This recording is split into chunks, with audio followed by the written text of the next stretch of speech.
guys, welcome to GRFT Talks. போன வீடியோவில் கன்னியாகுமரியில் நடந்த குளச்சல் போர், கன்னியாகுமரியோட பெயர் காரணத்தை பற்றி பார்த்தோம். இந்த வீடியோவை பார்க்க மிஸ் பண்ணவங்க மறக்காமல் டிஸ்கிரிப்ஷனில் இருக்க லிங்கை கிளிக் பண்ணி பாருங்கள். அப்புறம் இதை மாதிரி வீடியோஸ் பார்க்க ஸ்டே டியூன்ட். இந்த வீடியோவில் இருந்து நெக்ஸ்ட் மாவட்டத்தை தெரிஞ்சுக்க போகிறோம். நீங்கள் ரெடியா? தாமிரபரணி ஓடும் நிலம், போரின் முழக்கம் கேட்ட மண், புரட்சியின் முதல் சத்தம் எழுந்த பூமி, அதுதான் நம்ம திருநெல்வேலி.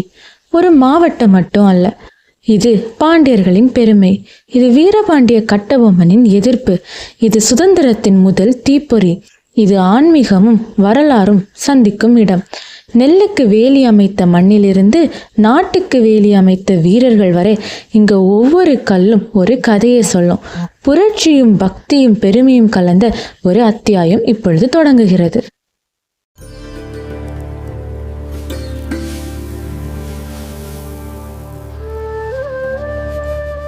ஒரு முறை சிவபெருமானின் பக்தர் ஒருவர் அவருக்கு நெல் அர்ப்பணிக்க வந்திருந்தார். அந்த நேரத்தில் மழை வந்தது. அப்பொழுது இறைவன் அந்த நெல் மீது ஒரு வேலி அமைத்து காத்ததாக நம்பப்படுகிறது. அதனால தான் திரு என்கிற புனிதம், நெல் என்கிற அரிசி, வேலி என்கிற பாதுகாப்பு இணைந்து திருநெல்வேலி என்று அந்த மாவட்டத்திற்கு பெயர் வந்ததாக நம்பப்படுகிறது. திருநெல்வேலியில் உள்ள நெல்லையப்பர் கோவில் திருநெல்வேலியின் ஒரு இதயம் மாதிரி. சிவபெருமான் தான் அந்த நெல்லையப்பர். பாண்டியர் கால கட்டடக்கலை அந்த நெல்லையப்பர் கோவிலில் பொறிக்கப்பட்டுள்ளது. பாண்டியர் காலத்தில் விவசாயம் ரொம்ப வளர்ச்சி பெற்றுச்சு.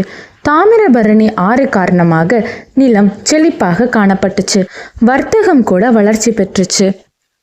பாண்டியர் ஆட்சி பலவீனமான பிறகு மதுரை சுல்தான்கள், விஜயநகர அரசர்கள், நாயக்கர்கள் இப்படி பலரால இந்த பகுதி ஆட்சி செய்யப்பட்டுச்சு.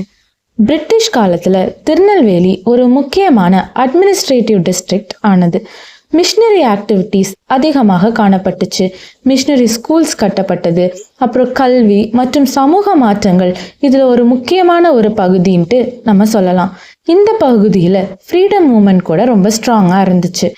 திருநெல்வேலி டிஸ்ட்ரிக்ட்ல இருந்து பல ஃப்ரீடம் ஃபைட்டர்ஸ் வந்திருக்காங்க. நம்ம எல்லாருக்கும் தெரிஞ்ச சுப்பிரமணிய பாரதி கூட, அப்புறம் வி.ஓ. சிதம்பரம் பிள்ளை கூட இந்த பகுதியிலிருந்து வந்தவர் தான்.